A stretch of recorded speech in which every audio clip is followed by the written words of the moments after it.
गणनान्त्वा गणपतिगं भवामहे कविं कवीनामुपमश्रवस्तमं ज्येष्ठराजं ब्रह्मणां ब्रह्मणस्पद आनुशृण्वन्नोतिविश्वेदसादनम् ॐ महागणपतये नमः।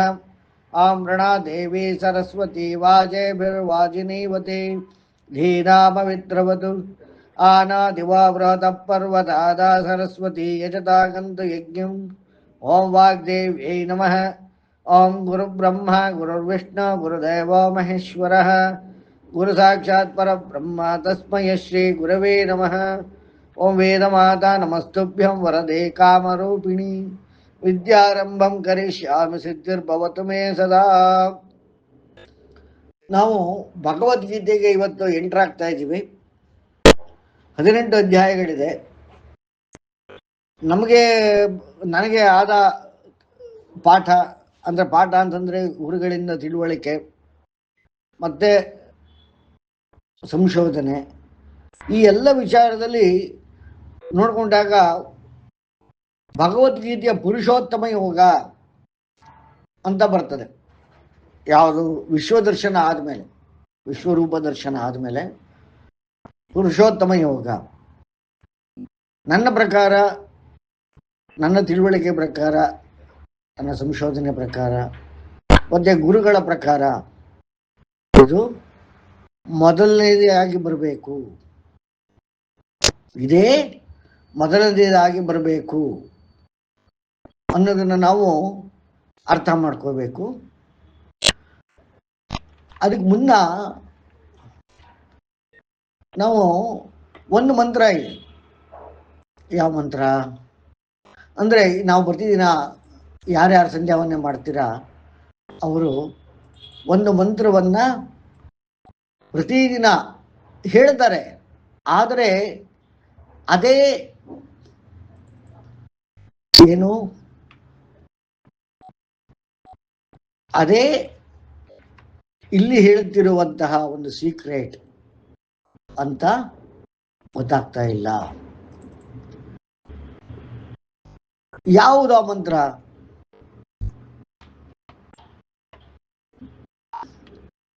ಅಂತಂದ್ರೆ, ಹೃದಕಂ ಸತ್ಯಂ ಪರಂ ಬ್ರಹ್ಮ ಪುರುಷಂ ಕೃಷ್ಣ ಪಿಂಗಲಂ ಊರ್ಧ್ವರೇ ತಂ ವಿರೂಪಾಕ್ಷಂ ವಿಶ್ವರೂಪಾಯ ವೈ ನಮೋ ನಮಃ. ಇದು ಸಂಧ್ಯಾ ವಂದನೆಯಲ್ಲಿ ನಿತ್ಯವೂ ಹೇಳುವಂತಹ ಮಂತ್ರ. ಇದು ಯಾತಕ್ಕೆ ಈ ಮಂತ್ರ ಅಂದ್ರೆ, ನಾವು ಏನು ಕಲಿಯಲಿಕ್ಕೆ ನಾವು ಹೊರಟಿದ್ದೇವೆ ಅದರ ಒಂದು ವಿಚಾರ. ಅಂದ್ರೆ ನಾವು ನೋಡ್ಕೊಂಡಂಗೆ ಅದ್ವೈತ, ವಿಶಿಷ್ಟಾದ್ವೈತ, ದ್ವೈತ ಎಲ್ಲ ಇದೆ. ಸಾಮಾನ್ಯ ನಮ್ಮ ಕಲ್ಪನೆ ಏನು, ಅದ್ವೈತ ಅಂದ್ರೆ 1, ದ್ವೈತ ಅಂದ್ರೆ 2, ತ್ರೈತ ಅಂದ್ರೆ 3 ಅಂತ ಅನ್ಕೊಂಡಿದೀವಿ. ಆದರೆ ಹಾಗಲ್ಲ. ದ್ವೈತ ಅಂದ್ರೆ ಭಿನ್ನತೆ, ಅದ್ವೈತ ಅಭಿನ್ನ. ಅದ್ವೈತ ಅಂದ್ರೆ ಅಭಿನ್ನ. ಯಾವುದು, ಯಾವ ಪದಕ್ಕೆ, ಈಗ ಹಿಂಸೆ, ಅಹಿಂಸೆ, ಜ್ಞಾನ, ಅಜ್ಞಾನ, ದ್ವೈತ, ಅದ್ವೈತ, ಈ ಥರ ವೇದಗಳಲ್ಲಿ ಅಕಾರದ ಪ್ರಯೋಗ ಎಲ್ಲಿ ಬರ್ತದೆ ಅದಲ್ಲ ಅಂತ ಹೇಳ್ತದೆ ವಿನಃ ಅದೇನು ಅಂತ ಹೇಳೋದಿಲ್ಲ. ಎರಡಲ್ಲದ್ದು ಅದು ಅದ್ವೈತ. ನೀವು ಯಾರಾದ್ರೂ ಹೇಳ್ತೀರಾ ಅದ್ವೈತ ಅಂದ್ರೇನು, ದ್ವೈತ ಅಂದ್ರೇನು? ಟ್ರೈ ಮಾಡಿ, ನಿಮ್ಮ ತಿಳುವಳಿಕೆ ಪ್ರಕಾರ ಹೇಳಿ. ಸರ್, ನೀವು ಲಾಸ್ಟ್ ಹೇಳಿರೋ ಪ್ರಕಾರ ದ್ವೈತ ಅಂದ್ರೆ 2, ಅದ್ವೈತ ಅಂದ್ರೆ ಅದು ಅಲ್ಲದೆ ಇರೋದು ಅಂತ ಅಷ್ಟು ನೆನಪಿದೆ ಸರ್. ಅಂದ್ರೆ ಭಿನ್ನತೆ, ಎಲ್ಲಿ ಭಿನ್ನತೆ ಇದೆ ಅಂದ್ರೆ, ಈಗೇನು ನಾನು ಮತ್ತೆ ಜಗತ್ತು, ಜೀವಾತ್ಮ, ಪರಮಾತ್ಮ, ನಾನು ಮತ್ತೆ ಪರಮಾತ್ಮ, ನಾನು ಮತ್ತೆ ದೇವರು, ನಾನು ಮತ್ತೆ ನೀನು, ನಾನು ಮತ್ತೆ ಆ ಗಿಡ. ಈ ರೀತಿ ಎಲ್ಲ ಕಡೆನೂ ಏನಾಗಿದೆ? ದ್ವೈತ. ಹಗಲು ರಾತ್ರಿ, ಉಷ್ಣ ಶೀತ, ಅಂದ್ರೆ ರಿಯಾಲಿಟಿ. ಈ ರಿಯಾಲಿಟಿನಲ್ಲಿ ಹೇಳಿ ಸರ್. ಅಂದ್ರೆ ಎರಡು ಬೇರೆ ಅಲ್ಲದ್ದು ನಾವು ಎರಡೂನು ಒಂದೇ ರೀತಿ ನೋಡ್ಬೇಕು ಅನ್ನೋದನ್ನ ಇದು ಹೇಳುತ್ತಾ ಸರ್? ಎರಡು ಅಂದ್ರೆ ನಮ್ಮ ವೇದಗಳಲ್ಲಿ ನಾವು ಅಂತಿಮ, ನನಗೆ ಬರ್ತೇನೆ, ನಾನು ಹೇಳ್ತೇನೆ ಅದನ್ನ, ನನಗೆ ಒಂದು ಸೆಕೆಂಡ್ ಟೈಮ್ ಕೊಡಿ, ಆ ಪಾಯಿಂಟಿಗೆ ಬರ್ತೇನೆ. ಇಲ್ಲಿ ಏನಾಗ್ತಿದೆ ಇವತ್ತಿನ ವಿಜ್ಞಾನ ನೋಡಿ, ಎಷ್ಟೆಲ್ಲ ಪ್ರಯೋಗಗಳನ್ನ ಮಾಡಿ ಬಹಳ ಕಷ್ಟಪಟ್ಟು ಎಲ್ಲ ಮಾಡ್ತಿದ್ದಾರೆ, ನೋ ಡೌಟ್. ಆದರೆ ದೊರಕುವ ಉತ್ತರ ಮತ್ತೊಂದು ಪ್ರಶ್ನೆಗೆ ದಾರಿ ಮಾಡಿಕೊಡ್ತಾ ಇದೆ, ಮತ್ತೆ ಹಲವು ಪ್ರಶ್ನೆಗಳಿಗೆ ದಾರಿ ಮಾಡಿ ಕೊಡ್ತಾ ಇದೆ. ಸರಿ ಅಲ್ವೇ? ನಾನು ಹೇಳೋದನ್ನ ಗಮನ ಇಟ್ಟು ಕೇಳಿ ದಯವಿಟ್ಟು. ಅದು ನಾನು ಹೇಳ್ತಿರೋದು ತಪ್ಪಿದ್ರೆ ದಯವಿಟ್ಟು ನನ್ನ ತಿದ್ದಿ ಅಂತ ನಾನು ನಿಮ್ಮಲ್ಲಿ ಕೇಳ್ಕೊತೀನಿ. ನನಗೇನು ಅರ್ಥ ಆಗಿದೆ ಅದನ್ನ ನಾನು ನಿಮಗೆ ಅರ್ಥ ಮಾಡಿಸ್ಲಿಕ್ಕೆ ಪ್ರಯತ್ನ ಮಾಡ್ತಾ ಇದ್ದೀನಿ. ಇದು ಭಾರತೀಯ ಜ್ಞಾನದ ಒಂದು ಅತ್ಯಂತ ವೈಶೇಷಿಕತೆ, ಅತ್ಯಂತ ವಿಶೇಷ. ಈಗ ನೋಡಿ, ಎಲ್ಲ ಧರ್ಮದಲ್ಲೂ ಅಂದರೆ ಮತಗಳಲ್ಲಿ ಬೌದ್ಧ, ಜೈನ, ಕ್ರಿಶ್ಚಿಯನ್ ಎಲ್ಲದರಲ್ಲೂ ಅವ್ರದ್ದೇ ಆದ ಗ್ರಂಥಗಳಿದೆ. ಅದು ಓದಿದ್ರೆ ಮುಗೀತು, ಇನ್ನೇನು ಜಾಸ್ತಿ ಏನಿಲ್ಲ. ಆದರೆ ನಮ್ಮಲ್ಲಿ ಎಷ್ಟಿದೆ? ಕೋಟ್ಯಾಂತರ ಇದೆ. ಇನ್ನು ಗೊತ್ತಿಲ್ಲ, ಮುಂದೆ ಗೊತ್ತಿಲ್ಲ, ಅದೆಷ್ಟು ಆಗಿ ಹೋಗಿದೆಯೋ ಹೆಸರುಗಳೇ ಗೊತ್ತಿಲ್ಲ, ಮುಂದೆಷ್ಟು ಬರುತ್ತೋ ಅದು ಗೊತ್ತಿಲ್ಲ. ಈಗ ಇರೋದನ್ನೇ ನಾವು ಅರ್ಥ ಮಾಡ್ಕೊಳ್ಳೋ ಸಾಮರ್ಥ್ಯವನ್ನೇ ಕಳ್ಕೊಂಡ್ಬಿಟ್ಟಿದ್ದೀವಿ. ಯಾಕೆ ಇಷ್ಟೊಂದು? ಉದಾಹರಣೆಗೆ ಹೇಳಬೇಕು ಅಂದರೆ, ದರ್ಶನಶಾಸ್ತ್ರಗಳೇ 18,000. ಎಷ್ಟು ಹೇಳಿ? 18,000 ದರ್ಶನಶಾಸ್ತ್ರಗಳೇ ಇತ್ತು. ಅದರಲ್ಲಿ ಸುಮಾರೆಲ್ಲ ಕಳೆದೋಗಿದೆ, ಸುಮಾರು ಪುಸ್ತಕಗಳಲ್ಲಿ ತಾಳೆಗರಿಗಳಲ್ಲಿದೆ, ಚಾಲ್ತಿಯಲ್ಲಿಲ್ಲ, ಆದರೂ ಇತ್ತು. ಅದರಲ್ಲಿ ಈಗ ಫಿಲಾಸಫಿ ಡಿಪಾರ್ಟ್ಮೆಂಟ್, ಯಾರು ಫಿಲಾಸಫಿ ಓದ್ತಾರೆ ಕಾಲೇಜುಗಳಲ್ಲಿ ಅಥವಾ ಆಯುರ್ವೇದ ಓದ್ತಾರೆ ಮೆಡಿಕಲ್ ಸೈನ್ಸಲ್ಲಿ, ಅಥವಾ ವೇದವನ್ನು ಅಧ್ಯಯನ ಮಾಡ್ತಾರೆ, ಅವ್ರುಗಳಿಗೆ 6 ದರ್ಶನಗಳನ್ನು ಮಾತ್ರ ಹೇಳ್ತಾರೆ. ಯಾವುದು? ಇದರಿಂದ ಶುರುವಾಗ್ತದೆ ಚಾರ್ವಾಕ. ನೋಡಿ, ನಮ್ಮಲ್ಲಿ ಇವತ್ತು ಕೂಡ ಸ್ಟಡೀಸಲ್ಲಿ ಇಟ್ಟಿರೋದು ಚಾರ್ವಾಕವನ್ನು ಕೂಡ ನಾವು ತಗೊಂಡಿದ್ದೇವೆ. ಏನದು? ದೇವರಿಲ್ಲ, ವೇದ ಇಲ್ಲ, ಜ್ಞಾನ ಇಲ್ಲ, ಕರ್ಮ ಎಂಥದ್ದು ಇಲ್ಲ, ಸಾಲ ಮಾಡಿ ಆದರೂ ತುಪ್ಪ ತಿನ್ನು, ಹೇಗಾರು ಬದುಕು, ತಲೆ ಕೆಡಿಸ್ಕೋಬೇಡ, ಕಳ್ತನ ಸುಳ್ತನ ಏನು ಮಾಡಿದ್ರು ಸರಿ, ಎಲ್ಲ ಸುಳ್ಳು, ನೀನು ಬದುಕಲ್ಲಿ ಮಜಾ ಮಾಡೋದೇ ಮುಖ್ಯ. ಈ ವಿಚಾರ ಚಾರ್ವಾಕ ದರ್ಶನ. ಇದನ್ನು ಕೂಡ ನಾವು ಮಾನ್ಯತೆ ಕೊಟ್ಟು ಇವತ್ತಿಗೂ ಕೂಡ ಇಟ್ಕೊಂಡಿದ್ದೇವೆ. ಅಲ್ಲಿಂದ ಆರಂಭವಾಗುವಂತಹ ದರ್ಶನ ಕಡೆಗೆ ಬಂದು ನಿಲ್ಲುವುದಲ್ಲಿ ಅದ್ವೈತದಲ್ಲಿ. ಅಂದ್ರೆ ಶಂಕರಾಚಾರ್ಯರು ಅದನ್ನ ಕಂಡುಹಿಡಿದಿದ್ದಲ್ಲ. ಶಂಕರಾಚಾರ್ಯರು ಅದು ದರ್ಶನಶಾಸ್ತ್ರ ಅದ್ವೈತ ಮೊದಲೇ ಇತ್ತು, ಅದನ್ನ ಪ್ರಸಿದ್ಧಿಗೆ ತಂದರು, ಅಭ್ಯಾಸಕ್ಕೆ ತಂದರು, ತಾರ್ಕಿಕ ನೆಲೆಗಟ್ಟನ್ನ ಅವರಿಗೆ ಕೊಟ್ಟರು. ಆ ನೆಲೆಗಟ್ಟಿನಲ್ಲಿ ಹಲವಾರು ವಿಚಾರಗಳನ್ನು ಬೆಳಕಿಗೆ ತಂದರು. ಅದು ವಿವೇಕ ಚೂಡಾಮಣಿ ಇರಬಹುದು, ಬ್ರಹ್ಮಸೂತ್ರದ ಭಾಷ್ಯ ಇರಬಹುದು, ಯಾವುದೇ ಇರಬಹುದು. ಅದನ್ನೆಲ್ಲ ಶಂಕರಾಚಾರ್ಯರು ತಂದರು. ಹಾಗನ್ ಮಾತ್ರಕ್ಕೆ ಅವ್ರು ಕಂಡುಹಿಡಿದ್ರು ಅಂತಲ್ಲ. ಅದೇ ಥರ ದ್ವೈತವನ್ನ ಮಧ್ವಾಚಾರ್ಯರು ಬೆಳಕಿಗೆ ತಂದರು. ದ್ವೈತ ಕೂಡ ಇತ್ತು. ಅದನ್ನು ಅವರು ಡೀಟೇಲ್ ಸ್ಟಡಿ ಮಾಡಿ ಅದರೊಂದು ಎಕ್ಸ್ಪರ್ಟೈಸೇಷನ್ ತಗೊಂಡು ಮಹಾಭಾರತದಲ್ಲಿರುವಂಥ ಭಗವದ್ಗೀತೆಯನ್ನು ಈ ಒಂದು 800 ವರ್ಷದ ಹಿಂದೆ ಅವರು ಜನಪ್ರಿಯತೆ ಮಾಡಿದರು. ಮಧ್ವಾಚಾರ್ಯ ಆಯಿತು, ರಾಮಾನುಜಾಚಾರ್ಯ ಬಂದರು.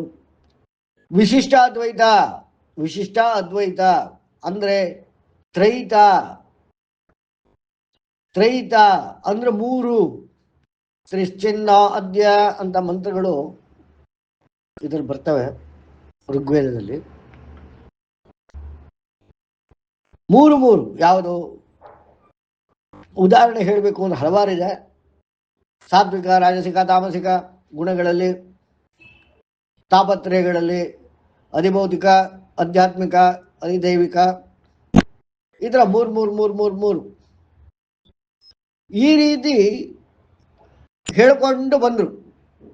4 ಆಯಿತು, 5 ಆಯಿತು, 6 ಆಯಿತು, 7 ಆಯಿತು, 8 ಆಯಿತು, 9 ಆಯಿತು. ಅದೇ ದಶಮಾಂಶ ಪದ್ಧತಿ. ಯಾವತ್ತಾರು ಯೋಚನೆ ಮಾಡಿದಿರ ದಶಮಾಂಶ ಪದ್ಧತಿ ಯಾಕೆ ಅಂತ? ಯಾರಾದ್ರೂ ಹೇಳ್ತೀರಾ? ಎಲ್ಲ ಓದಿವೆಲ್ಲ ಎಜುಕೇಟೆಡ್ಸೇನೆ. ಅಂದ್ರೆ ಅದೇ ಬೇಸ್ 10 ನಂಬರ್ಸ್. ನಾವು ನಂಬರ್ಸ್ 1 to 9 ಮತ್ತೆ 10ಗೆ ಮತ್ತೆ 10 ಇಂದ ಶುರುವಾಗುತ್ತೆ. ಈಗ ಕಂಪ್ಯೂಟರ್ ಸೈನ್ಸ್ ಅಲ್ಲಿ ಹೆಕ್ಸಾಡೆಸಿಮಲ್ ಇದೆ. ಅದೇ ಥರ ಬೈನರಿ ಮ್ಯಾಥಮೆಟಿಕ್ಸ್ ಇದೆ. ಬಟ್ ಇವತ್ತು ನಾವೆಲ್ಲ ಯೂಸ್ ಮಾಡ್ತಾ ಇರೋ ಪ್ರಪಂಚದಲ್ಲಿ ದಶಮಾಂಶ ಪದ್ಧತಿ ಬೇಸ್ 10 ಅಂದರೆ 0 to 9 ಅಂದರೆ 10 ಸಿಂಬಲ್ಸ್. 9 ಆದ್ಮೇಲೆ 10 ಬರ್ತದೆ. ಯಾಕೆ? ಯಾತಕ್ಕೆ 9ನ್ನೇ ತಗೊಂಡ್ರು ಅಂತಂದ್ರೆ ಅದು ಸಾಂಖ್ಯ, ವೇದದಲ್ಲಿರುವ ಸಾಂಖ್ಯ. ಕಪಿಲ ಮಹರ್ಷಿಗಳು ಜಗತ್ತಿಗೆ ಪ್ರಸ್ತುತಪಡಿಸಿದಂತಹ ಸಾಂಖ್ಯ ಅಂದರೆ ವೇದದಲ್ಲಿ ಇರುವುದನ್ನ ಪ್ರಸ್ತುತಪಡಿಸಿದರು ಅಂತ ಅರ್ಥ. ಕಂಡು ಹಿಡಿದ್ರು ಅಂತ ಅಲ್ಲ. ವೇದದಲ್ಲಿದ್ದು ಅದನ್ನ ಜಗತ್ತಿಗೆ ಪ್ರಸ್ತುತಪಡಿಸಿದರು. ಹಾಗಾಗಿ ಶಾಸ್ತ್ರ ದರ್ಶನಗಳಲ್ಲಿ ನಾನು ಸಾಂಖ್ಯ ಅಂತ ಕೃಷ್ಣ ಭಗವದ್ಗೀತೆಯಲ್ಲಿ ಹೇಳ್ತಾನೆ. ಮುನಿಗಳಲ್ಲಿ ನಾನು ಕಪಿಲ ಮುನಿ ಅಂತ ಹೇಳ್ತಾನೆ. ನಿಮ್ಗೆ ನೆನಪಿರಬಹುದು ಭಗವದ್ಗೀತೆಯ ಶ್ಲೋಕದಲ್ಲಿ. ಸಾ ಅಂಕ ಇದು ಸಾಂಖ್ಯ. ನಾವು ಕನ್ನಡದಲ್ಲೂ ಕೂಡ ನಂಬರ್ಸ್ಗೆ ಸಂಖ್ಯೆ ಅಂತಂದ್ರೆ ಅಂಕ. ಅಂಕ ಅಂದ್ರೇನು? ಕಂಟ್ರೋಲ್, ನಿಯಂತ್ರಣ. ಜೊತೆಗೆ ನಾಟಕದಲ್ಲೂ ಅಂಕ, ಸ್ಟೇಜ್, ಭೂಮಿಕೆ ಅಂತಲೂ ಬರ್ತದೆ. ಇಲ್ಲಿ ನಾವು ವೇದ ತಿಳ್ಕೋಬೇಕಾಗಿರೋದು ಅಂಕ ಅಂತಂದ್ರೆ ಕಂಟ್ರೋಲ್. ವೇದದಲ್ಲಿ ಇರುವ ಋಗ್ವೇದದ ಕಿಲಮಂತ್ರಗಳು ಹೇಳುವ ಪ್ರಕಾರದ ಅದರಲ್ಲಿರುವ ಸಾಂಖ್ಯವನ್ನು ನಾವು ಅರ್ಥ ಮಾಡಿಕೊಂಡ್ರೆ ಗೊತ್ತಾಗೋದೇನು? ಶೂನ್ಯ, ಅದ್ವೈತ, ದ್ವೈತ, ತ್ರೈತ, ಆ ರೀತಿ ಪ್ರಕಾರದಲ್ಲಿ 1 2 3 4 5 6 7 8 9 ಕಂಟ್ರೋಲ್ಸ್. 10ನೇದು ಇಂದ ಮುಂದಕ್ಕೆ 5 ಪಂಚೀಕರಣ. ಅಂದ್ರೆ ಮೂಲಭೂತ ಪೃಥ್ವ್ಯಾವಸ್ಥೆ ವಾಯುರಾಕಾಶಾತ್, ಇವುಗಳಿಂದ ಹೇಗೆ ಜಗತ್ತು ಮಾಡಲ್ಪಟ್ಟಿದೆ ಎನ್ನುವ ವಿಚಾರ. ಇವುಗಳು ಹಗಲು ಮತ್ತು ರಾತ್ರಿ 10 9 5 14 ಮತ್ತೆ 2 16 ಹಗಲು ರಾತ್ರಿ ಹೇಗೆ ವ್ಯವಹಾರ ಮಾಡ್ತದೆ. ನಂತರದಲ್ಲಿ ಬರುವುದೇ ತಂತ್ರ.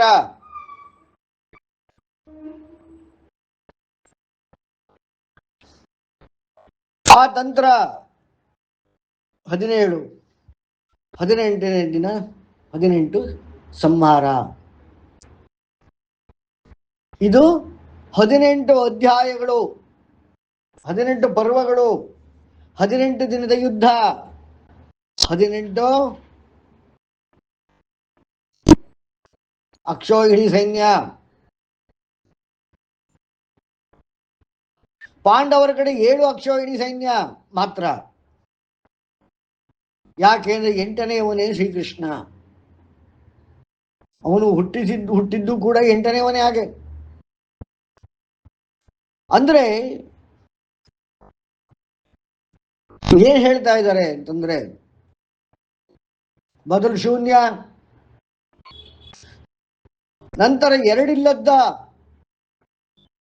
ಉದ್ಭವ, ನಂತರ 2 ಆಗುವಿಕೆ, 3 ಆಗುವಿಕೆ, 4 ಆಗುವಿಕೆ, 5 ಆಗುವಿಕೆ, 6 ಆಗುವಿಕೆ, 7 ಆಗುವಿಕೆ, 8 ಆಗುವಿಕೆ, 9 ಆಗುವಿಕೆ,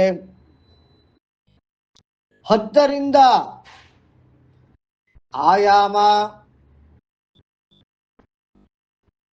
ಆಯಾಮಗಳ ಸೃಷ್ಟಿ. ಈ ರೀತಿಯಲ್ಲಿ ಒಂದು ಸೃಷ್ಟಿಯ ರಹಸ್ಯವನ್ನ ಹೇಳಲಿಕ್ಕೆ ಜಯ ಗ್ರಂಥದ ರಚನೆಯ ಮಾಡಿದರು ವ್ಯಾಸರು. ಇದರಲ್ಲಿ ನಾವು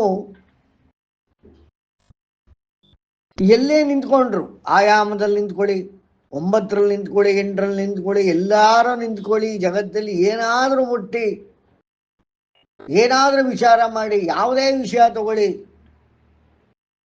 ಪ್ರಶ್ನೆ ಉದ್ಭವವಾಗ್ತದೆ. ಯಾವುದೇ ವಿಚಾರವನ್ನ ನಾವು ತೆಗೆದುಕೊಂಡ್ರೂ ಅದರ ಮುಂದಕ್ಕೂ ಇರ್ತದೆ, ಅದರ ಹಿಂದಕ್ಕೂ ಇರುತ್ತದೆ. ಅಂದ್ರೆ ನಾವು ಸಂಶೋಧನೆಯಲ್ಲಿ ಅಥವಾ ತಿಳ್ಕೋಬೇಕು ಅನ್ನೋ ಮನಸ್ಸಿದ್ದಾಗ ವೇದವನ್ನ ಯಾವುದೇ ಭಾಗದಲ್ಲಿ ಆರಂಭ ಮಾಡಿದ್ರು, ಹಾಗಂದ್ರೇನು, ಹೀಗಂದ್ರೆ ಅಂದ್ರೆ ವೇರ್, ವೆನ್, ವೈ, ವಾಟ್, ಈ ತರ ಹಲವಾರು ಪ್ರಶ್ನೆಗಳು ಉದ್ಭವ ಆಗ್ತದೆ. ಆ ಪ್ರಶ್ನೆ ನಮ್ಮನ್ನ ಆ ನಂಬರ್, ಸಂಖ್ಯೆ ಅಥವಾ ಆ ಅಂಕ ಕಂಟ್ರೋಲ್ ಇಂದ ಹಿಂದಕ್ಕೂ ನಾವು ಪ್ರಶ್ನೆ ಮಾಡ್ತಾ ಹೋಗ್ಬೋದು, ಮುಂದಕ್ಕೂ ಪ್ರಶ್ನೆ ಮಾಡ್ತಾ ಹೋಗ್ಬೋದು. ಸರಿತಾನೆ ನಾ ಹೇಳ್ತಾ ಇರೋದು? ಇವತ್ತಿನ ವಿಜ್ಞಾನ ಸಿಕ್ಕಾಕೊಂಡಿರೋದು ಅಲ್ಲೇ. ಏನೇ ಮುಟ್ಟಿ, ಯಾವುದೇ ರಿಸರ್ಚ್ ಮಾಡಿ, ಯಾವುದೇ ಜ್ಞಾನಕ್ಕೆ ಕೈ ಹಾಕಿ, ಯಾವುದೇ ವಿಚಾರ ತಗೊಳ್ಳಿ, ಯಾವುದೇ ವಿಷಯ ತಗೊಳ್ಳಿ, ಎಂಥದೇ ತಗೊಳ್ಳಿ, ಅದು ಪುನಃ ಈ ಪ್ರಶ್ನೆಗೆ ಉತ್ತರ ಸಿಕ್ತು ಅಂದ್ರೆ ಆ ಉತ್ತರ ಮತ್ತೆ ಕೆಲವು ಪ್ರಶ್ನೆಗಳನ್ನ ನಿರ್ಮಿಸ್ತದೆ. ಹಾಗಾಗಿ ಜಗತ್ತಿನ ವೇದವೊಂದನ್ನು ಉಳಿದು, ಇದು ಈ ಪಾಯಿಂಟ್ ಅನ್ನು ದಯವಿಟ್ಟು ಅರ್ಥ ಮಾಡ್ಕೊಳ್ಳಿ, ವೇದವೊಂದನ್ನು ಉಳಿದು ಯಾವುದೇ ಜ್ಞಾನ, ಅದು ವಿಜ್ಞಾನವೋ, ಸುಜ್ಞಾನವೋ, ಪ್ರಜ್ಞಾನವೋ, ದಿವ್ಯಜ್ಞಾನವೋ, ಮತವೋ, ಧರ್ಮವೋ, ಗ್ರಂಥವೋ, ಕಾವ್ಯವೋ, ಗಣಿತವೋ, ಏನು ಬೇಕಾದರೂ ಆಗಲಿ, ಸಾಹಿತ್ಯವೋ, ಏನೇ ತಗೊಂಡ್ರೂ ನನ್ನಲ್ಲಿ ಪ್ರಶ್ನೆಗಳು ಮುಗೀತು ಅಂತ ಅಧ್ಯಯ ಮಾಡುವವನಿಗೆ ಅನಿಸುವುದಿಲ್ಲ. ನಾ ಹೇಳ್ತಿರೋ ಸರಿಯೋ ತಪ್ಪೋ ಹೇಳಿ? ಯಾವುದೇ ಓದಿ, ಯಾರದ್ದೇ ಓದಿ, ನನಗೆ ಸಂಪೂರ್ಣ ತಿಳುವಳಿಕೆ ಬಂತು, ನಾನೇನು ಮುಂದಕ್ಕೆ ನನ್ನ ಹತ್ರ ಪ್ರಶ್ನೆ ಇಲ್ಲ ಅಂದ್ರೆ, ಯಾರೋ ಒಬ್ಬನ್ ತಗೊಂಡ್ರೆ ಅವರಪ್ಪ ಯಾರು, ಅವನಪ್ಪ ಯಾರು, ಅವನಪ್ಪ ಯಾರು, ಅವನ ತಾತ ಯಾರು, ಮುತ್ತಾತ ಯಾರು, ಎಂಡ್ಲೆಸ್ ಕ್ವಶನ್ಸ್. ಅಥವಾ ಮುಂದಕ್ಕೆ ಇವನ್ ಮಕ್ಳು ಯಾರು, ಮೊಮ್ಮಕ್ಳು ಯಾರು, ಯಾರು ಬರ್ಬೋದು? Future tense.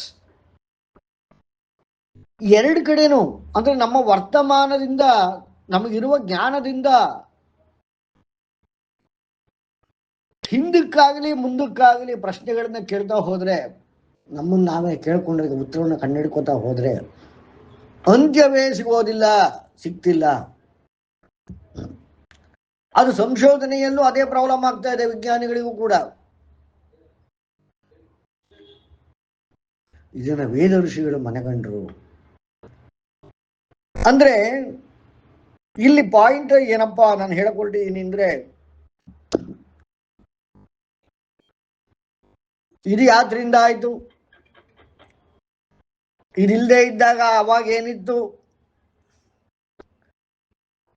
ಈ ಘಟನೆ ಯಾಕೆ ನಡೀತು, ಯಾವ ಕಾರಣದಿಂದ ನಡೀತು ಅಂದ್ರೆ ಕಾರ್ಯ ಕಾರಣ ಸಿದ್ಧಿ.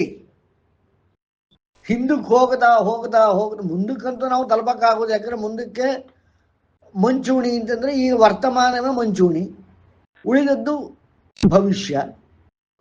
ಭವಿಷ್ಯಕ್ಕೆ ಕೊನೆ ಇಲ್ಲ. ಹಾಗಾಗಿ ಏನ್ ಮಾಡ್ತೀವಿ, ಹಿಂದಕ್ಕೆ ಹೋಗ್ತೀವಿ. ಅದ್ಯಾರು ಇದ್ಯಾರು ಇದ್ಯಾರು, ಅದು ಹೆಂಗಾಯ್ತು, ಯಾಕಾಯ್ತು, ಎಲ್ಲಾಯ್ತು, ಈ ಪ್ರಶ್ನೆ ಕೇಳ್ತಾ ಕೇಳ್ತಾ ಕೇಳ್ತಾ ಕೇಳ್ತಾ ಇದಕ್ಕೆ ಅಂತ್ಯವೇ ಇಲ್ಲ. ಆ ಥರ ಆಗೋಗುತ್ತೆ. ಕಡೆ ಎಲ್ಲಿ ಬರ್ತೀವಿ? ಪರಮಾತ್ಮನಿಗೆ ಬರ್ತೀವಿ. ಪರಮಾತ್ಮನ ಅಪ್ಪ ಅಮ್ಮ ಯಾರು? ಪರಮಾತ್ಮ ಏದ್ರಿಂದ ಮಾಡಲ್ಪಟ್ಟಿದ್ದಾನೆ, ಯಾವಾಗ ಮಾಡಲ್ಪಟ್ಟ, ಪರಮಾತ್ಮ ಬರೋದಕ್ಕೆ ಮುಂಚೆ ಏನಿತ್ತು, ಈ ಪ್ರಶ್ನೆ ಬರುತ್ತಾ ಇಲ್ವೋ? ಈ ಪ್ರಶ್ನೆ ಯಾರಾದ್ರೂ ಕೇಳ್ಕೊಂಡಿದ್ದೀರಾ ನಿಮ್ಮನ್ನ ನೀವೇ? ಈ ತರ ಕೇಳ್ಕೊತಾ ಕೇಳ್ಕೊತಾ ಕೇಳ್ಕೊತಾ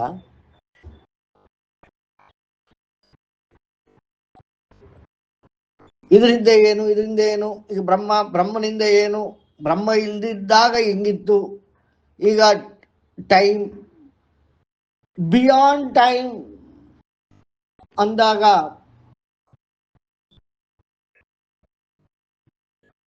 ಆ ಟೈಮಲ್ಲಿ ಏನಿತ್ತು ಅಂತ ಪ್ರಶ್ನೆ ಕೇಳಕ್ಕೆ ಸಾಧ್ಯವೇ ಹೇಳಿ? ಬಿಯಾಂಡ್ ಅದ್ ಹೆಂಗ್ ಅನ್ಸುತ್ತೆ ಅಂದ್ರೆ ಪ್ರಳಯ ಆಗಿತ್ತು, ನಮ್ಗೇನೋ ಗೊತ್ತಿಲ್ಲ ಅನ್ನೋ ಒಂದು ಅಲ್ಲ, ಕೊಳ್ತೀವಿ ಸರ್. ನಾನ್ ಹೇಳ್ತಿರೋದು ಈಗ ಸಮಯವೇ ಇತ್ತಿಲ್ಲ, ಸಮಯ ಅನ್ನುವುದೇ ಉದ್ಭವವಾಗಿತ್ತಿಲ್ಲ.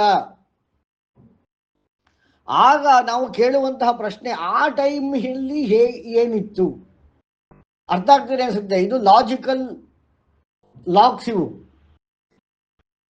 ಹಾ ಸರ್, ಗೊತ್ತಿಲ್ಲ ಸರ್. ಅಥವಾ ಒದ್ದಾಡ್ತಿದೀವಿ ಸರ್, ಅಲ್ಲೆಲ್ಲಿ ಹೋಗೋಣ. ಅಥವಾ ಇನ್ನೊಂದು ಪ್ರಶ್ನೆ, ಸ್ಪೇಸ್ ಅನ್ನೋದೇ ಇತ್ತಿಲ್ಲ ಅಂದಾಗ ಅವಾಗ ಏನಿತ್ತು? ಅಲ್ಲಪ್ಪ, ಸ್ಪೇಸ್ ಅನ್ನೋದೇ ಇಲ್ಲ ಅಂದಾಗ ಅವಾಗ ಅಲ್ಲಿ ಸ್ಪೇಸೇ ಇಲ್ವಲ್ಲ, ಅವಾಗಾನಕ್ಕೆ ಟೈಮೇ ಇಲ್ವಲ್ಲ, ಟೈಮ್ ಅಂಡ್ ಸ್ಪೇಸೇ ಉದ್ಭವ ಆಗಿಲ್ವಲ್ಲ. ಈ ರೀತಿಯಾಗಿ ತರ್ಕಕ್ಕೆ ಕೊನೆ ಇಲ್ಲ. ಸರ್, ಅವಾಗ ನಾಸದಿಯ ಸೂಕ್ತನ ರೆಫರ್ ಮಾಡ್ಬೋದಿತ್ತ ಸರ್? ಮಾಡ್ಬೋದು, ಆದ್ರೆ ನಾಸದಿಯಲ್ಲೂ ಒಂದು ಪ್ರಶ್ನೆ ಉದ್ಭವ ಆಗ್ತದಲ್ಲ. ನಾಸದಿಯ ಸೂಕ್ತ ತಗೊಂಡಾಗಲೂ ಕೂಡ ನಾವು ಈ ಪ್ರಶ್ನೆ ನಮ್ಮ ತಲೆಯಿಂದ ಹೋಗಲಿಲ್ಲ. ಸ್ಪೇಸ್ ಅನ್ನೋದೇ ಇಲ್ಲ, ಹುಟ್ಟಿದ್ದಿಲ್ಲ, ಟೈಮ್ ಅನ್ನೋದೇ ಹುಟ್ಟಿದ್ದಿಲ್ಲ ಅಂದಾಗ ಯಾವಾಗ ಮತ್ತೆ ಎಲ್ಲಿ, ಎರಡು ಪ್ರಶ್ನೆ ಕೇಳೋ ಹಾಗೆ ಇಲ್ಲ. ಆದ್ರೆ ನಮ್ಮ ತಲೆ ಒಳಗಡೆ ಬರ್ತದೆ.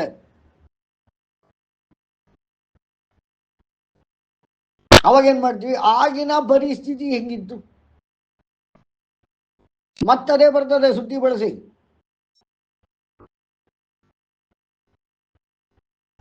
ಸಮಯದ ಇದ್ದಾಗ ಮಾತ್ರ ಸಮಯದ ಬಗ್ಗೆ ಪ್ರಶ್ನೆ, ಸಮಯವೇ ಇಲ್ಲದಾಗ ಸಮಯದ ಬಗ್ಗೆ ಪ್ರಶ್ನೆ ಹೇಗೆ? ಜಾಗವೇ ಇಲ್ಲದಾಗ ಅಲ್ಲಿ ಇಲ್ಲಿ ಹೇಗೆ ಕೇಳೋದನ್ನು? ಆದ್ರೆ ನಮ್ಮ ತಲೆ ಕೇಳಬೇಕಲ್ಲ, ನಮಗೆ ಗೊತ್ತಾಗೋದಿಲ್ಲ. ಯಾಕೆ ಅಂದ್ರೆ ಇದು ದ್ವೈತದಲ್ಲಿ ನಿಂತು ಮಾತಾಡ್ತಾ ಇದ್ದೇವೆ. ಏನ್ ಹೇಳಿ? ದ್ವೈತದಲ್ಲಿ ನಿಂತು ಮಾತಾಡ್ತಾ ಇದ್ದೇವೆ. ಅಂದ್ರೆ 9ನೇ ಕಂಟ್ರೋಲ್ ನಿಂತು ಮಾತನಾಡಿದಾಗ 8ನೇದು ಗೋಚರ, 8ನೇದು ಮಾತನಾಡಿದಾಗ 7ನೇದು ಗೋಚರ. ಈ ರೀತಿ ಮಾಡ್ಕೊಂಡ್ ಬಂದಾಗ ದ್ವೈತದಲ್ಲಿ ನಿಂತಾಗ ಅದ್ವೈತದ ಗೋಚರ. ಅದ್ವೈತದಲ್ಲಿ ಪ್ರಶ್ನೆ ಮಾಡಲಿಕ್ಕೆ ಆಗುವುದಿಲ್ಲ. ಯಾಕೆಂದ್ರೆ ಎರಡಲ್ಲದ್ದು. ಪ್ರಶ್ನೆ ಹಾಗೂ ಉತ್ತರ ಎನ್ನುವುದು ಎರಡಾಯ್ತಲ್ವೇ? ಪ್ರಶ್ನೆ ಹಾಗೂ ಅದಕ್ಕೆ ಉತ್ತರ, ಅಲ್ಲಿ ಎರಡು ಬಂತಲ್ವೇ ಮತ್ತೆ. ಬಟ್ ನಾವೇನ್ ಹೇಳ್ತಾ ಇರೋದು? ಅದ್ವೈತ.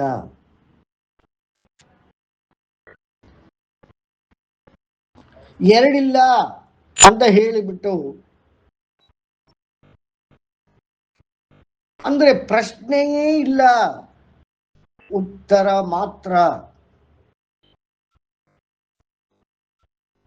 ಇದು ಅರ್ಥ ಆಗ್ತಿದೆಯಾ ನಿಮಗೆ ನಾನು ಹೇಳ್ತಾ ಇರೋದು? ಹಾ ಸರ್, ಗೊತ್ತಾಗ್ತಿದೆ ಸರ್. ಅಂದ್ರೆ ಎಲ್ಲ ಒಂದೇ ಅಂತ ಹೇಳ್ಬಹುದಾ ಸರ್? ಒಂದು ಅಂತ ಹೇಳಿಲ್ಲ. ಒಂದು ಅಂದ್ರೆ ಏಕ ಅಂತ ಹೇಳ್ಬಿಡೋರು. ಹಾ ಸರ್, ಅಂದ್ರೆ ಹಂಗ್ ಥಿಂಕ್ ಮಾಡ್ಬೇಕು ಅಂದ್ರೆ ಇಂಡೈರೆಕ್ಟ್ ಆಗಿ ಹೇಳ್ತಾ ಇರೋದಾ ಸರ್? ಅಂದ್ರೆ ನೋಡಿ, ನಾನು ಹೇಳ್ತಾ ಅರ್ಥ ಮಾಡ್ಕೊಳ್ಳಿ. ದ್ವೈತ ಎರಡಿರುವುದು, ತ್ರೈತ ಮೂರಿರುವುದು. ಅದೇ ತರ ಏಕ ಅಂತ ಹೇಳಲಿಲ್ಲ. ಅದ್ವೈತ, ಆ ದ್ವೈತ ದ್ವೈತವಲ್ಲದ್ದು ಅಂತ ಹೇಳಿದ್ರು ಅಷ್ಟೇ. ಏನ್ ಹೇಳಿ? ದ್ವೈತವಲ್ಲದ್ದು. ಅದರ ಒಂದು ಅಂತ ಹೇಳಲಿಲ್ಲ. ಮತ್ತು ಅದು ಯಾವುದು ಅಂತ ಹೇಳಲಿಲ್ಲ. ಇನ್ನೊಂದು ಹೇಳ್ತಾರೆ, ಅದ್ವೈತ ಅಂದ್ರೆ ಏನು? ಅಪ್ರಮೇಯ. ಅಂದ್ರೆ ಅದನ್ನ ನೋಡಿ ಹೀಗೆ ಅಂತ ತೋರಿಸ್ಲಿಕ್ಕೆ ಆಗೋದಿಲ್ಲ. ಅಂದ್ರೆ ನಾನು ಹೇಳೋದು ಇದನ್ನ ಅರ್ಥ ಮಾಡ್ಕೋಬೇಕು ನಾವು. ಇದು ರಾತ್ರಿ ಹೊತ್ತು ಮಗು ಕತ್ಲೆಯಲ್ಲಿ ಬೆಳಕಂದ್ರೆ ಏನು ಅಂತ ಕೇಳಿದ್ರೆ, ನಾವು ಕಡ್ಡಿ ಗೀರೋ, ಟಾರ್ಚ್ ಬೀರೋ, ಬೆಂಕಿಯನ್ನು ತೋರಿಸೋ, ಹೇಗೋ ಒಂದು ರೂಪದಲ್ಲಿ ನಾವು ಕಡೆಗೆ ಮಿಂಚಿ ಹುಳುವನ್ನು ತೋರಿಸೋ, ಬೆಳಕಂದ್ರೆ ಇದು ಅಂತ ನಾವು ತೋರಿಸ್ಬೋದು ತಾನೆ. ಅದ್ವೈತ ಅಂದ್ರೆ ಆತ ತೋರಿಸ್ಲಿಕ್ಕೂ ಇಲ್ಲ. ಅಂದ್ರೆ ಬೆಳಕು ಅನ್ನಲಿಕ್ಕೆ ಆಲ್ಟರ್ನೇಟಿವ್ಸ್ ಇದೆ, ಅದೇ ರೀತಿಯಾದ ಉದಾಹರಣೆಗಳಿವೆ. ದ್ವೈತದಲ್ಲಿ ಏನಿರುತ್ತೆ? ಹಿಂಗಂದ್ರೆ ಏನು ಅಂದ್ರೆ, ಸಿಹಿ ಅಂದ್ರೆ ಕಬ್ಬನ್ನು ತಿಂದು ತಿಳ್ಕೋಬಹುದು, ಸಕ್ಕರೆಯನ್ನು ತಿಂದು ತಿಳ್ಕೋಬಹುದು, ಬೆಲ್ಲ ತಿಂದು ತಿಳ್ಕೋಬಹುದು, ಹಣ್ಣು ತಿಂದು ತಿಳ್ಕೋಬಹುದು. ಹಲವಾರು ಮಾರ್ಗಗಳಿದೆ, ಹಲವಾರು ಉದಾಹರಣೆಗಳಿದೆ ಸಿಹಿಯನ್ನು ಅರ್ಥ ಮಾಡಿಕೊಳ್ಳಿಕ್ಕೆ, ಬೆಳಕನ್ನು ಅರ್ಥ ಮಾಡಿಕೊಳ್ಳಿಕ್ಕೆ. ಆದ್ರೆ ಇಲ್ಲಿ ವೇದದಲ್ಲಿ ಹೇಳ್ತಾ ಇರೋದು ಅದ್ವೈತ. ನೋಡಪ್ಪ, ಕಬ್ಬು ತಿಂದಾಗ ನಿನಗನ್ಸುತ್ತಲ್ಲ ಅದೇ ಸಿಹಿ, ಅಥವಾ ಬೆಲ್ಲ ತಿಂದಾಗಂತ ಏನನ್ಸುತ್ತೆ? ಅದು ಸಿಹಿನೇ. ಆ ರೀತಿ ಹೇಳಲಿಕ್ಕೆ ಆಗದಿದ್ದದ್ದು ಮತ್ತೊಂದು ಇಲ್ಲದ್ದು. ಆ ರೀತಿ ಹೇಳಲಿಕ್ಕೆ ಆಗದ್ದು ಅಪ್ರಮೇಯ. ಪ್ರಮೇಯ ಅಂದ್ರೆ ಉದಾಹರಣೆ. ಇದಕ್ಕೊಂದು ಉದಾಹರಣೆ ಈ ರೀತಿ ತಗೊಳ್ಳೋಣ. ಹಾಗಲ್ಲ, ಇದು ತಗೊಳ್ಳೋದಿಕ್ಕೆ ಆಗೋದಿಲ್ಲ, ಏನೂ ಇಲ್ಲ, ತಗೊಳ್ಳೋದಿಕ್ಕೆ ಸಿಗೋದಿಲ್ಲ. ಅಪ್ರಮೇಯ, ಎರಡಿಲ್ಲದ್ದು. ಇದ್ರಲ್ಲಿ ಯಾರಿಗಾದ್ರೂ ಪ್ರಶ್ನೆ ಇದ್ರೆ ಕೇಳಿ ದಯವಿಟ್ಟು. ಅರ್ಥ ಆಯ್ತೋ ಇಲ್ಲೋ ನಂಗೆ ಗೊತ್ತಾಗ್ತಿಲ್ಲ. ಸರ್ ಗೊತ್ತಾಯ್ತು, ಬಟ್ ಇದು ಕತ್ತಲೆ ಅಂದ್ರೆ ಅದು ಒಂದೇ ಅಲ್ವಾ ಸರ್? ಅದನ್ನು ಇದನ್ನು ಉದಾಹರಣೆ ತಗೋಬಹುದಾ ಸರ್? ಅಲ್ಲ, ಕತ್ತಲೆಗೆ ನೀವು ಕತ್ತಲೆ ಮಾಡಿ ತೋರಿಸ್ಬೋದಲ್ವಾ? ಕತ್ತಲೆಯನ್ನು ನೀವು ಕತ್ತಲೆ ಮಾಡಿ ತೋರಿಸಬಹುದಲ್ವಾ? ಸೂರ್ಯನಿದ್ದಾಗಲೂ ಕೂಡ, ಬೆಳಕಿನಲ್ಲೂ ಕೂಡ ಕತ್ತಲೆಯನ್ನು ನಾವು ಉಂಟು ಮಾಡಿ ತೋರಿಸಬಹುದು. ಆದರೆ ಅಂದ್ರೆ ಏನಾಯ್ತು, ಉದಾಹರಣೆಗಳನ್ನ ಕೊಡಬಹುದು, ಆದರೆ ಇದು ಉದಾಹರಣೆ ಕೊಡೋದಕ್ಕೆ ಸಾಧ್ಯವಿಲ್ಲದ್ದು, ಅಪ್ರಮೇಯ. ಹಾಗಾಗಿ ಶಂಕರಾಚಾರ್ಯರು ನೇದಿ ನೇದಿ ನೇದಿ ನೇದಿ ಅಂತ ಹೇಳ್ಕೊಂಬಂದ್ರು, ಇದಲ್ಲ ಅದಲ್ಲ ಅದಲ್ಲ ಇದಲ್ಲ ಅಂತ ಹೇಳ್ಕೊಂಬಂದ್ರೆ ವಿನಃ ಯಾವುದು ಅಂತ ಸರಿಯಾಗಿ ಹೇಳಲಿಲ್ಲ. ಯಾಕೆ ಸರ್? ಹೇಳಿದವ ಮತ್ತೆ ವಿಚಾರ ಅಂತ ಎರಡಾಗ್ತದೆ. ಈ ಪ್ರಶ್ನೆ ನೀವು ಕೇಳಲಿ ಅಂತ ನಾನು ಸುಮ್ಮನೆ ಇದ್ದೆ. ಆಗ ದ್ವೈತವಾಗ್ತದೆ. ಹೇಳಿದವನು ಒಬ್ಬ, ಅವನು ಹೇಳಿದ ವಿಚಾರ ಮತ್ತೊಂದು. ಎರಡಾಯ್ತಲ್ವೇ ಮೇಡಮ್? ಹಾ ಸರ್. ಅಂದ್ರೆ ಅದು ಎರಡೂ ಇರಬಾರ್ದು. ಅಲ್ಲ, ದ್ವೈತ ಆಯ್ತಲ್ಲ ಅದು. ಹಾ ಸರ್. ಪ್ರಶ್ನೆ ಉತ್ತರ ಅಂದ್ರೆ ಎರಡಾಯ್ತು. ಹೇಳುವವನು ಮತ್ತೆ ವಿಚಾರ ಎರಡಾಯ್ತು. ಅಂದ್ರೆ ದ್ವೈತಕ್ಕೆ ಬಂತು. ಅವಾಗ ಹೇಳಿದ ವಿಚಾರ ಶಂಕರಾಚಾರ್ಯ ಯಾವುದು ಅಂತ ಹೇಳಿದ್ದಿದ್ರೆ ಅವರು ದ್ವೈತವನ್ನೇ ಹೇಳಿರೋರೇ ವಿನಃ ಅದ್ವೈತವನ್ನ ಹೇಳಕ್ಕಾಗ್ತಿತ್ತಿಲ್ಲ. ಅಂದ್ರೆ ಅದ್ವೈತ ಹೇಳಲಿಕ್ಕಾಗುವುದಿಲ್ಲ, ತೋರಿಸಿಕೊಡುವುದಕ್ಕಾಗುವುದಿಲ್ಲ. ಮತ್ತೆ ಹೇಗೆ ಮತ್ತೆ ತಿಳ್ಕೊಳ್ಳೋದು ಹೇಳಿ? ಮತ್ತೆ ತಿಳ್ಕೊಳ್ಳೋದು ಅದನ್ನ ಎಕ್ಸ್ಪೀರಿಯನ್ಸ್ ಮಾಡ್ಬೇಕೇನೋ ಸರ್? Correct correct. ಅದನ್ನ ಕೇವಲ ಅನುಭವ. ಹಾಗಾಗಿ ಕೃಷ್ಣ ಭಗವದ್ಗೀತೆಯಲ್ಲಿ ಅರ್ಜುನಂಗೆ ಹೇಳ್ತಾನೆ, ಅಪ್ಪ ಇಲ್ಲಿ ತನಕ ನಾನು ಜೊತೆ ಇದ್ದೆ, ನಾ ಸಾರಥಿಯಾಗಿದ್ದೆ, ನಿನಗೆ ಇದೆಲ್ಲ ಹೇಳ್ಕೊಂಬಂದೆ. ಆದ್ರೆ ಇಲ್ಲಿಂದ ಮುಂದಕ್ಕೆ ಸಾಧನೆ ನೀನು ಒಬ್ಬನೇ ಮಾಡಬೇಕು, ನೀನು ಒಬ್ಬನೇ ಮುಂದಕ್ಕೆ ಹೋಗ್ಬೇಕು. ಏಕೆಂದ್ರೆ ಇಲ್ಲಿ ನೀನು ಕೂಡ ನಾನೇ, ನಾನು ಕೂಡ ನೀನೇ. ಅರ್ಥ ಆಯ್ತಾ ಇದು? ನೀನು ಕೂಡ ನಾನೇ, ನಾನು ಕೂಡ ನೀನೇ. ಹಾಗಾದಾಗ ಅಂದ್ರೆ ದ್ವೈತವನ್ನ ಮೀರಿದಾಗ ಅದ್ವೈತಕ್ಕೆ ಬಂದಾಗ ಅಲ್ಲಿ ಮತ್ತೆ ಕೃಷ್ಣ ಅರ್ಜುನ ಅಂತ ಇಲ್ಲ, ಎರಡಿಲ್ಲ, ಒಂದೇ. ಯಾವುದು? ಕೃಷ್ಣ ಒಂದೇ ಅಥವಾ ಅರ್ಜುನ ಒಂದೇ. ಹಾಗಾಗಲಿ ಗುರು ಶಿಷ್ಯ ಅಂತ ಇಲ್ಲ. ದ್ವೈತದ ತನಕ ವಿದ್ಯೆ, ಗುರು, ಮಾರ್ಗದರ್ಶನ, ಆಪ್ತವಾಕ್ಯ, ವೇದ, ಉಪನಿಷತ್ತು ಎಲ್ಲವೂ ದ್ವೈತದ ತನಕ.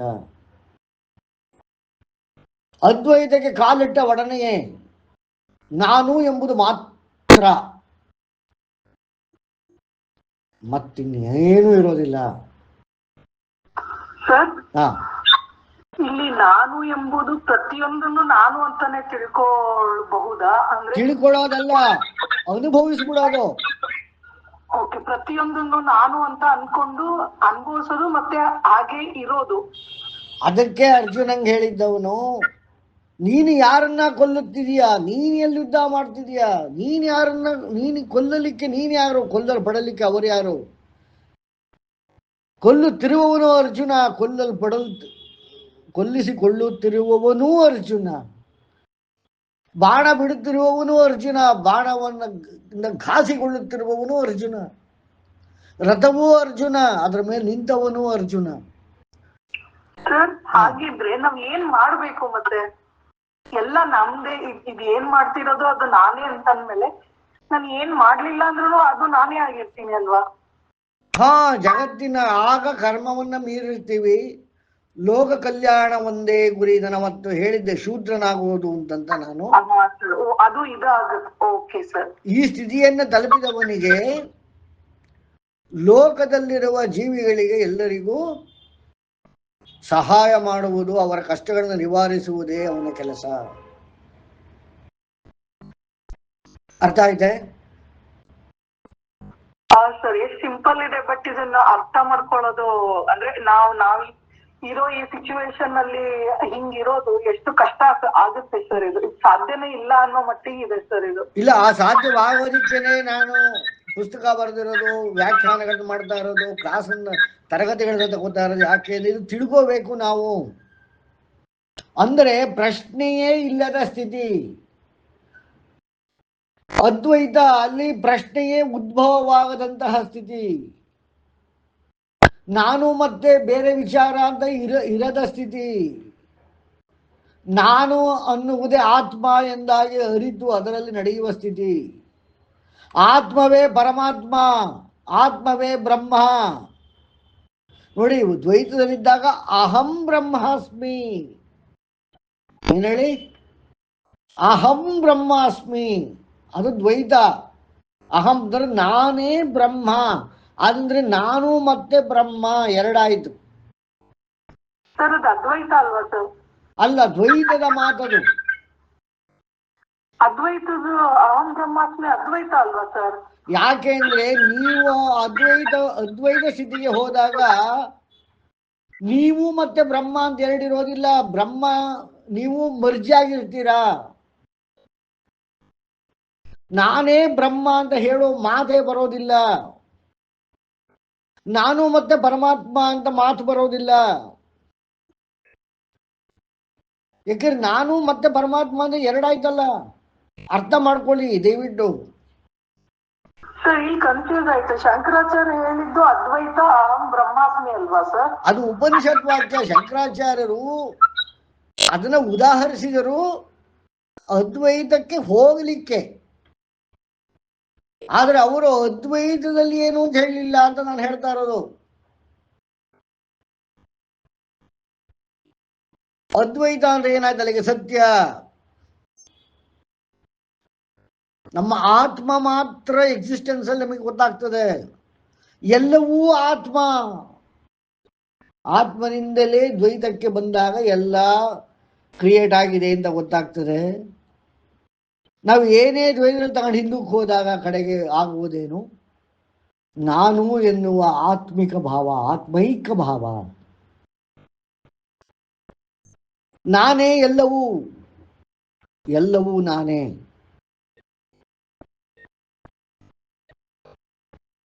ಅದೇ ಅಲ್ವೇ ವಿಶ್ವರೂಪ ದರ್ಶನ.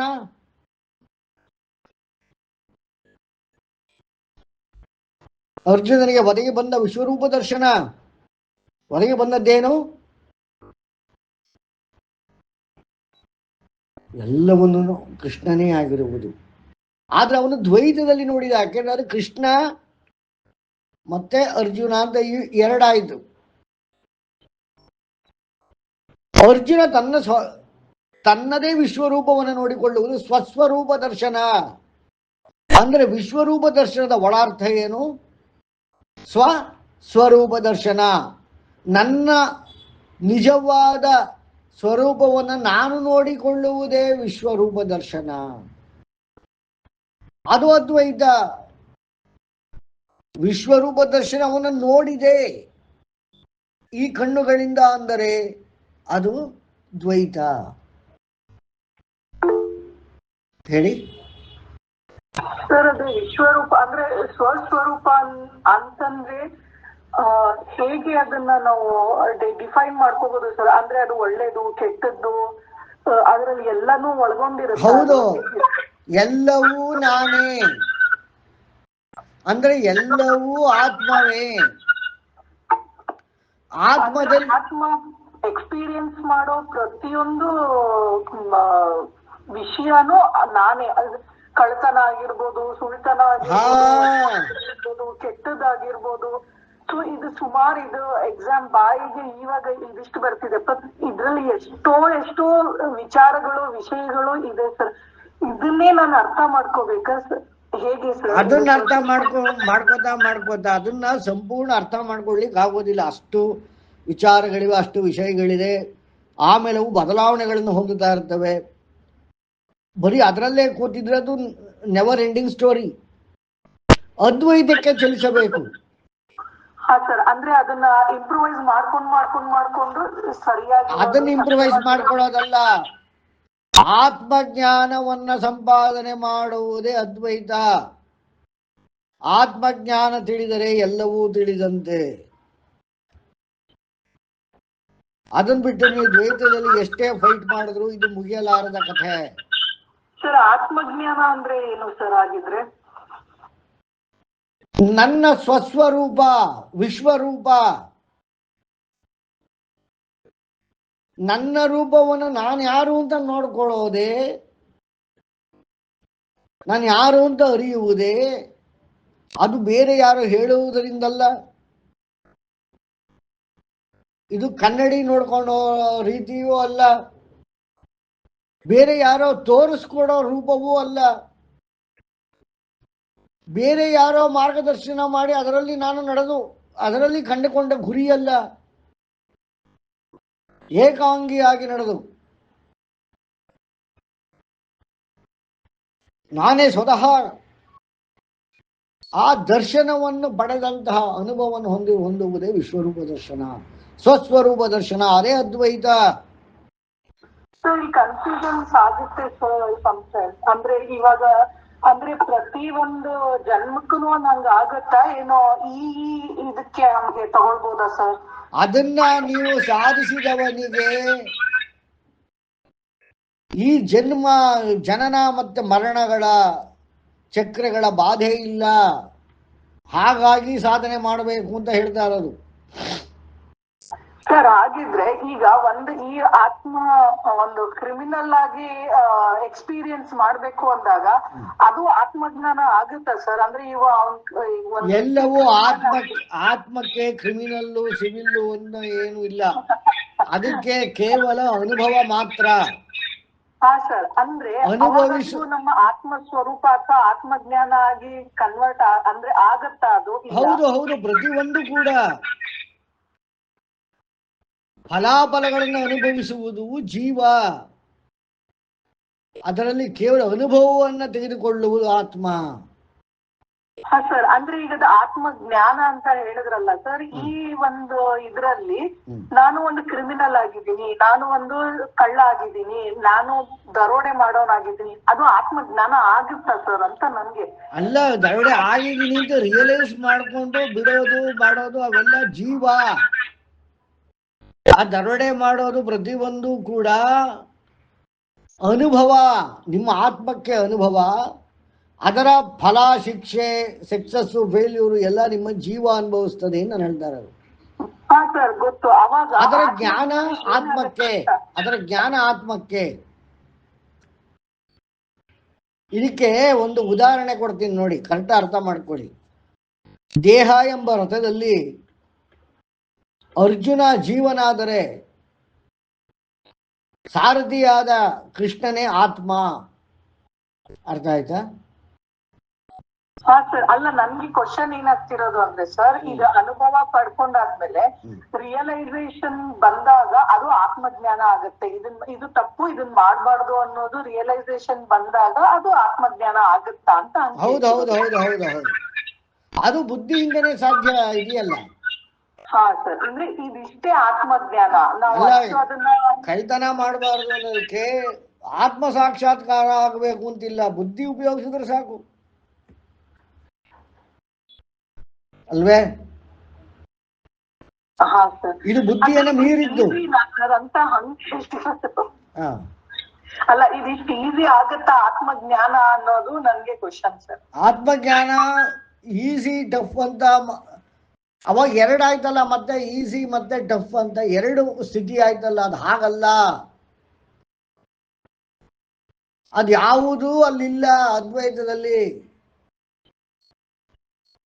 ಅರ್ಥ ಆಗ್ತಿದೆಯೇ? ಅಲ್ಲಿ ಏನೂ ಇಲ್ಲ.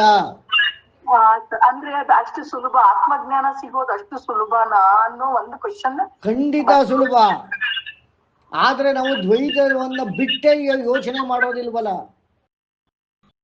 ದ್ವೈತವನ್ನ ಬಿಟ್ಟು ನಾವು ಆಲೋಚನೆ ಮಾಡಬೇಕು, ದ್ವೈತವನ್ನು ಬಿಟ್ಟು ನಾವು ಮೆಡಿಟೇಷನ್ ಮಾಡಬೇಕು, ದ್ವೈತವನ್ನು ಬಿಟ್ಟು ನಾವು ತಪಸ್ಸು ಮಾಡಬೇಕು. ದ್ವೈತವನ್ನು ಬಿಟ್ಟು ಅಂದ್ರೆ ಸರ್ ಹೇಗೆ? ಎರಡನ್ನು ಬಿಟ್ಟು ತಪಸ್ಸು. ಈಗ ನಾನು ಮತ್ತೆ ಮಾಡುವ ತಪಸ್ಸು ಎರಡುವೆ. ತಪಸ್ಸು ಮಾಡ್ತಾ ಮಾಡ್ತಾ ಮಾಡ್ತಾ ದೇವರು ಪ್ರತ್ಯಕ್ಷ ಆಗೋ ತನಕ ಅಲ್ಲ. ಯಾವಾಗ ನಮ್ಮಲ್ಲಿ ಎರಡು, ನಾನು ಮತ್ತೆ ಆತ್ಮ ಸಾಕ್ಷಾತ್ಕಾರ, ನಾನು ಮತ್ತೆ ತಪಸ್ಸು, ಈ ಎರಡು ಭೇದ ಯಾವಾಗ ಹೋಗಿ ಅಭೇದ ಉಂಟಾಗ್ತದೆ, ಆಗ ಸಾಕ್ಷಾತ್ಕಾರವಾಗ್ತದೆ. ಇದು ನಮ್ಮ ಒಳಗಡೆ ಇರುವ ಸ್ಥಿತಿ ಅಷ್ಟೇ, ಇದು ಸ್ಥಿತಿಯ ಬದಲಾವಣೆ. ಆತ್ಮ ಸಾಕ್ಷಾತ್ಕಾರ ದ್ವೈತದ ರೀತಿಯಲ್ಲಿ ಘಟನೆಯಲ್ಲ. ಅದು ಹಿಂದೇನೂ ಇತ್ತು, ಈಗಲೂ ಇದೆ, ಮುಂದೆನೂ ಇರುತ್ತೆ. ನಾವು 1000 ಜನ್ಮ ಎತ್ತಿದ್ರೂ ಇರುತ್ತೆ, ಹಿಂದೆ ಎತ್ತಿದ 1000 ಜನ್ಮದಲ್ಲೂ ಇತ್ತು. ನಾವು ಅದನ್ನು ನೋಡ್ಕೋತಾ ಇಲ್ಲ ಅಷ್ಟೇ, ಹಿಂತಿರುಗಿ ನೋಡೋದಷ್ಟೇ. ಅರ್ಥ ಆಗ್ತಿದ್ಯಾ? ಸ್ವಲ್ಪ ಸಮಯ ಬೇಕಿದು ಅರ್ಥ ಮಾಡ್ಕೊಳ್ಳೋದಕ್ಕೆ. ಇದು ಡೀಪ್ ಮೀನಿಂಗ್ ಇದೆ ಸರ್. ಅಂದ್ರೆ ಈ ತಪಸ್ ಮಾಡ್ತಿರೋದು ಅದು ನನ್ ಕೆಲ್ಸ ನಾನ್ ಮಾಡ್ತಿರ್ಬೇಕು ಅಷ್ಟೇ, ಇರ್ಬೇಕು ಅಲ್ವಾ ಸರ್? ದ್ವೈತದಲ್ಲಿ ಮಾಡ್ತಾ ಇರೋದು, ಅದ್ವೈತದಲ್ಲಿ ನಾನು ಮತ್ತೆ ಮಾಡುವುದು ಅಂತ ಏನಿಲ್ಲ ಅಂತ ನಾನು ಹೇಳ್ತಾ ಇರೋದು. ಹಾ ಸರ್, ಅಂದ್ರೆ ಅದು ಸುಮ್ನೆ ಅದು ಒಂದು ಕಾರ್ಯ ನಾನು ಮಾಡ್ತಿದ್ದೀನಿ, ಅದೇ ಅದ್ವೈತ. ಕಾರ್ಯ ಮಾಡ್ತೀನಿ ಎರಡಾಯ್ತಲ್ಲ ಮೇಡಮ್. ಅದೇ ಅಂದ್ರೆ ಸರ್, ಈಗ ನಾನು ಏನ್ ಮಾಡ್ತಿದ್ದೀನಿ ಅಂದ್ರೆ ನಾನು ಈಗ ನನ್ಗೆ ನಾನು ಹೇಳ್ಕೊಳ್ತಿದ್ದೀನಿ ಅಥವಾ ನಾನು ಮಾಡೋದಲ್ಲ, ಇದು ಆ ಸ್ಥಿತಿಗೆ ತಲುಪಿಕೊಳ್ಳುವುದು, ಆ ಸ್ಥಿತಿಯನ್ನ ಪಡೆದುಕೊಳ್ಳುವುದು. ಇದು ಆಜ್ಞಾಚಕ್ರದಿಂದ ಕೆಳಗಡೆ, ಆಜ್ಞಾಚಕ್ರದಲ್ಲಿ ನಾವು ಮಾತಾಡ್ತಾ ಇದ್ದೀವಿ, ಅಲ್ಲಿಂದ ಮುಂದಕ್ಕೆ ನಮಗೆ ಅನುಭವ ಇಲ್ಲ. ಈಗ ನಿದ್ದೆ ಮಾಡುವುದಕ್ಕಾಗುವುದಿಲ್ಲ, ನಿದ್ದೆ ಬರೆಸಿಕೊಳ್ಳಲಿಕ್ಕಾಗುವುದಿಲ್ಲ, ಗೊತ್ತಿದೆ ನಿಮ್ಗಲ್ವೇ? ಅದಾಗೆ ಬರಬೇಕು. ಅದು ಬರೋಕ್ಕೆ ಏನೆಲ್ಲ ಬೇಕು ಅದನ್ನ ಮಾಡಬೇಕು. ಆದ್ರೆ ಬರೋದು ಯಾವಾಗ? ಅದಾಗೆ ಬರ್ತದೆ. ಆ ರೀತಿ ಮಾಡುವ ಸಾಧನೆ ಎಲ್ಲವೂ ದ್ವೈತದಲ್ಲಿ ಆ ಸ್ಥಿತಿಗೆ ತಲುಪಿಕೊಳ್ಳುವ ತನಕ ಮಾತ್ರ ಎಫರ್ಟು, ಆಳು ಮೂಳು, ಪುರುಷ ಪ್ರಯತ್ನ, ತಪಸ್ಸು, ಧ್ಯಾನ ಎಲ್ಲ. ಬಟ್ ಅದ್ವೈತ ಸ್ಥಿತಿಯನ್ನು ತಲುಪಿಕೊಂಡಾಗ ಅಲ್ಲೇನೂ ಇಲ್ಲ. ಈಗ ಒಂದ್ ಸ್ವಲ್ಪ ಅನಿಸ್ತಿದೆ ಸರ್. ಈ ಉಪನ್ಯಾಸವನ್ನು ನಾನು ಪುನಃ ಕೇಳಿ. ಗೊತ್ತಾಯ್ತು ಸರ್, ಅಂದ್ರೆ ಪೂರ್ತಿ ಗೊತ್ತಾಯ್ತು ಅಂತಾನೆ ಹೇಳಕ್ಕಾಗಲ್ಲ, ಎಲ್ಲೋ ಒಂದ್ ಕಡೆ ಹಿಂಟ್ ಸಿಕ್ತು ಅನ್ನೋ ಅದನ್ನ ಅನ್ಕೋಬಹುದು ಸರ್ ನಾನು. ಇದು ಲಾಜಿಕಲ್ ಆಗಿ ಕಷ್ಟ, ಯಾಕಂದ್ರೆ ಲಾಜಿಕ್ ಅನ್ನೋದೇ ದ್ವೈತ. ನಾವು ದ್ವೈತದಲ್ಲಿ ಅದ್ವೈತವನ್ನ ಅರ್ಥ ಮಾಡ್ಕೊಳ್ಳೋದಕ್ಕೆ ಪ್ರಯತ್ನ ಮಾಡ್ತೀವಿ. ನಮಗೆ ಈಗಿನ ಕಾಲದಲ್ಲಿ ದ್ವೈತ, ತ್ರೈತ ಇನ್ನೆಲ್ಲ ಮುಂದಕ್ಕೆ ಎಲ್ಲ ಅರ್ಥ ಆಗ್ಬಿಡುತ್ತೆ ಹೇಳ್ತಾ ಹೋದ್ರೆ, ಆದ್ರೆ ಹಿಂದಕ್ಕೆ ಗೊತ್ತಾಗೋದಿಲ್ಲ. ಸರ್, ಇದು ಸ್ಟಿಲ್ನೆಸ್ ಒಂದು ಅದ್ವೈತ ಅಂತ ಹೇಳ್ಬಹುದಾ ಸರ್? ಇಲ್ಲ, ಸ್ಟಿಲ್ನೆಸ್ ಅಂದ್ರೆ ಅದೊಂದು ಸ್ಥಿತಿ. ಅದ್ವೈತ ಸ್ಥಿತಿಯೇ ಬೇರೆ, ಸ್ಥಗಿತಗೊಂಡ ಸ್ಥಿತಿಯೇ ಬೇರೆ. ಈಗ ಕಲ್ಲುಗಳು ಎಲ್ಲ ಸ್ಥಗಿತವಾಗಿದೆ ಅಂದ್ರೆ ಹಾಗಾದ್ರೆ ಅವು ಅದ್ವೈತ ಸ್ಥಿತಿಯಲ್ಲಿವೆ ಅಂತಲ್ಲ. ಆಕ್ಚುಲಿ ಇದು 2ನೇ ಸಲ ಸರ್ ನೀವು ಹೇಳ್ತಾ ಇರೋದು ದ್ವೈತ ಅದ್ವೈತ. ಇಲ್ಲ, ಅದು ಇಷ್ಟು ಡೀಪ್ ಆಗಿ ಹೇಳ್ತಿರೋದು ಇವತ್ತೇ ಸರ್. ಹೌದು, ಅವತ್ತು ಸ್ವಲ್ಪ ತಗೊಂಡಿದ್ರು. ಅಲ್ಲ, ಯಾಕೆಂದ್ರೆ ಹಂತ ಹಂತವಾಗಿ ಕರ್ಕೊಂಡು ಹೋಗ್ಬೇಕು. ಯಾಕೆಂದ್ರೆ ನಾ ಬರೆದಿರುವ ಪುಸ್ತಕದ ಮೊದಲನೇ ಮಂತ್ರ ಏನು? ಓಂ ಹೃದಕಂ ಸತ್ಯಂ ಪರಂ ಬ್ರಹ್ಮ ಪುರುಷಂ ಕೃಷ್ಣ ಪಿಂಗಲಂ ಊರ್ಧ್ವರೇತಂ ವಿರೂಪಾಕ್ಷಂ ವಿಶ್ವರೂಪಾಯ ವೈ ನಮೋ ನಮಃ. ಇದು ಸಂಧ್ಯಾವಂದನೆ ಮಾಡ್ಬೇಕಾದ್ರೆ ಹೇಳ್ತೀವಿ. ಸಾಮಾನ್ಯ ಎಲ್ಲರ ಮನೆಯಲ್ಲೂ ಇದನ್ನು ಹೇಳ್ತಾರೆ. ಸರ್, ಇದು ಗೊತ್ತಿಲ್ಲ ನಂಗೆ, ಒಂಚೂರು ಇದು ಕೊಡಿ ಸರ್. ಅದನ್ನ ಹೇಳ, ಅದನ್ನ ನಾನು ಆ ಮಂತ್ರದ ಅರ್ಥ, ಈ 2 ಲೈನ್ ಮಂತ್ರದ ಅರ್ಥವೇ ಭಗವದ್ಗೀತೆ ಟೋಟಲ್. ಅರ್ಥ ಆಗ್ತಿದೆ?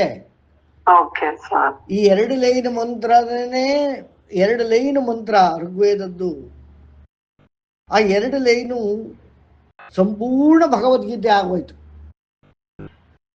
ಈ 2 ಲೈನನ್ನೇ ನಾವು ಕಲಿತು ಅಭ್ಯಾಸ ಮಾಡಿ ಅರ್ಥ ಮಾಡಿಕೊಂಡು ಆ ಸ್ಥಿತಿಯನ್ನು ತಲುಪಬೇಕು ಅನ್ನೋದು ನನ್ನ ಉದ್ದೇಶ. ಹಾಗಾಗಿ ಪುಸ್ತಕ ರಚನೆ, ತರಗತಿಯ ಪಾಠ, ಮತ್ತೆ ಭಾನುವಾರ ಕ್ಲಾಸ್ಗಳನ್ನು ಮಾಡ್ತಾ ಇರೋದು ಅದಕ್ಕೋಸ್ಕರ. ಇದಕ್ಕೆ ಆಸಕ್ತಿ ಇರೋರು, ಇದು ಯಾವುದು ಥಿಯರಿ ಅಲ್ಲ, ಈ ಪ್ರಾಕ್ಟಿಕಲ್ ಆಗಿ ಇದನ್ನು ಮಾಡಿ ಅದ್ವೈತ ಸ್ಥಿತಿಗೆ ತಲುಪಿ ಈ ಜನನ ಮರಣ ಚಕ್ರಗಳಿಂದ ನಾವು ಬಚಾವಾಗಿ ನಮಗೆ ಬೇಕಾದ ರೀತಿಯಲ್ಲಿ ಜನಿಸಿ ಲೋಕ ಕಲ್ಯಾಣವನ್ನು ಮಾಡುತ್ತಾ ಆರೋಗ್ಯಕರವಾಗಿ ಯೌವನ ಭರಿತರಾಗಿ ಯಾವುದೇ ಪ್ರತಿಫಲ ಅಪೇಕ್ಷೆ ಇಲ್ಲದೆ ಆ ಭಗವಂತನ ಸೇವೆ ಮಾಡ್ಬೋದು ಅಂತ ಹೇಳ್ತಾ ಇವತ್ತಿನ ಕಾರ್ಯಕ್ರಮ ಮುಗಿಸ್ತಾ ಇದ್ದೀನಿ. ಈ ಮಂತ್ರ ಮುಂದಿನ ವಾರ ನೋಡೋಣ. ಯಾಕಾದ್ರೂ ಪ್ರಶ್ನೆ ಇದೆಯಾ? ಇಲ್ಲ ಸರ್, ಇದನ್ನ ಇನ್ನೊಂದ್ಸಲ ರಿಪೀಟ್ ನಾವು ಕೇಳ್ಕೊಳ್ತೀವಿ ಸರ್ ರೆಕಾರ್ಡಿಂಗ್. ಆಯ್ತು. ಆಂ ಗಣನಾತ್ವಾ ಗಣಪತಿಂ ಭವಾಮಹೇ ಕವಿಂ ಕವೀನಾಮುಪಮಶ್ರವಸ್ತಮಂ ಜ್ಯೇಷ್ಠರಾಜಂ ಬ್ರಹ್ಮಣಾಂ ಬ್ರಹ್ಮಣಸ್ಪದಾನ ಶೃಣ್ವನ್ನೋತಿಭಿಸ್ಸೇದಸಾದನಂ. ಓಂ ಮಹಾಗಣಪತಯೇ ನಮಃ. ಆಂ ಪ್ರಣಾದೇವಿ ಸರಸ್ವತಿ ವಾಜೇಭಿರ್ವಾಜಿನೀವತಿ ಧೀನಾಮವಿತ್ರವತು ಆನಾದಿವಾ ಬೃಹತ ಪರ್ವತಾದ ಸರಸ್ವತಿ ಯಜತಾ ಗಂತು ಯಜ್ಞಂ. ಓಂ ವಾಗ್ದೇವ್ಯೈ ನಮಃ. ಓಂ ಗುರುಬ್ರಹ್ಮ ಗುರುರ್ವಿಷ್ಣು ಗುರುದೇವೋ ಮಹೇಶ್ವರಃ ಗುರು ಸಾಕ್ಷಾತ್ ಪರಬ್ರಹ್ಮ ತಸ್ಮೈ ಶ್ರೀ ಗುರವೇ ನಮಃ. ಓಂ ವೇದಮಾತಾ ನಮಸ್ತುಭ್ಯಂ ವರದೆ ಕಾಮರೂಪಿಣಿ ವಿದ್ಯಾರಂಭಂ ಕರಿಷ್ಯಾಮಿ ಸಿದ್ಧಿರ್ಭವತು ಮೇ ಸದಾ.